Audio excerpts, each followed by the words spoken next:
আমার দেশের কিছু মানুষ দেখবেন তারা নামাজের প্রথম কাতার থাকে, ইমাম সাহেবের দমক দিয়া কয়, ইমাম সাহেব ফ্যানটা মুছেন নাকি লেগা,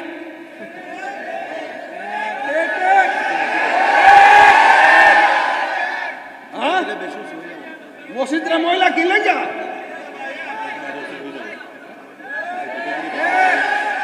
বেতন কি মাগ না হয়ে দেয়, মানে 5,000 টাকা দেয় না, 20,000 টাকা জারি মারছে।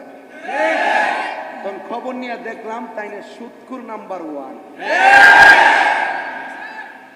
সুদকুর নাম্বার 1। বাবা, ইমাম সাহেব সমাজের সবচেয়ে বড় নেতা, তাকে ধমক দেওয়া যায় না। আপনি যেই মুয়াজ্জিনকে ধমক দিয়েছেন আপনি জানেন, হাসরের মাঠে সবার মাথার উপর দিয়ে মুয়াজ্জিনের চেহারাটা নূরে চমকাবে। কথা বলেন ঠিক কিনা বলেন? আর আপনি থেকে ধমক মারতেছেন, আরে বাবা 5,000 টাকা বেতন পায়া যে পাঞ্জাবিটা পরে আপনি কোটি টাকা রুজি কিনেও সেই পাঞ্জাবি পরার সময় পান না।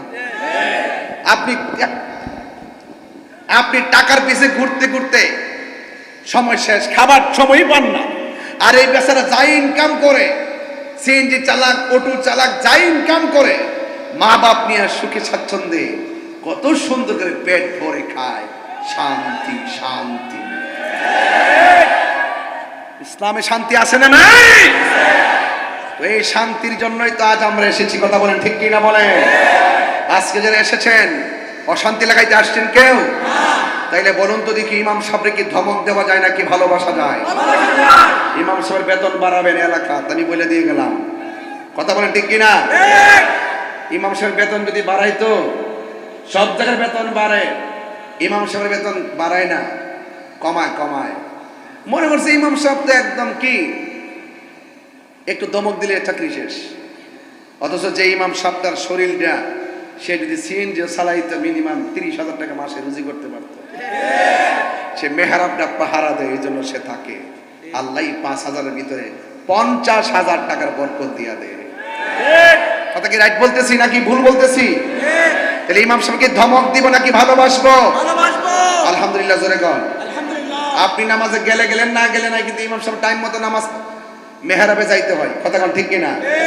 মুয়াজ্জিনকে যে দমক মারেন, মুয়াজ্জিনকে আপনি যাই দমক দেন টাইম মতো আপনি না যান, কিন্তু মুয়াজ্জিন টাইম মতো ঠিকই আজান দেয়।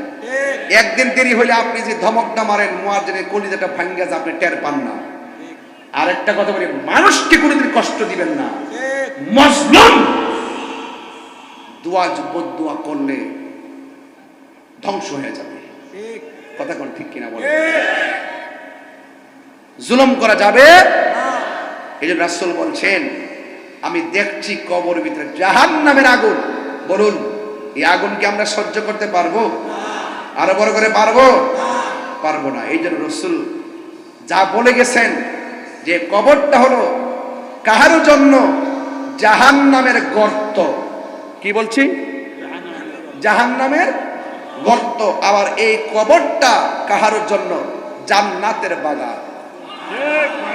দেখতেছেন কবর কত কষ্ট, হাড্ডি গুলো পড়ে আছে। খবর নিয়ে দেখেন রুহানি বেশে জান্নাতের বিছানায় ঘুমাইতেছে। ঠিক কিনা বলেন? তাহলে এই ঘুম আমরা চাই কি চাই না? আরো বড় করে চাই কি চাই না?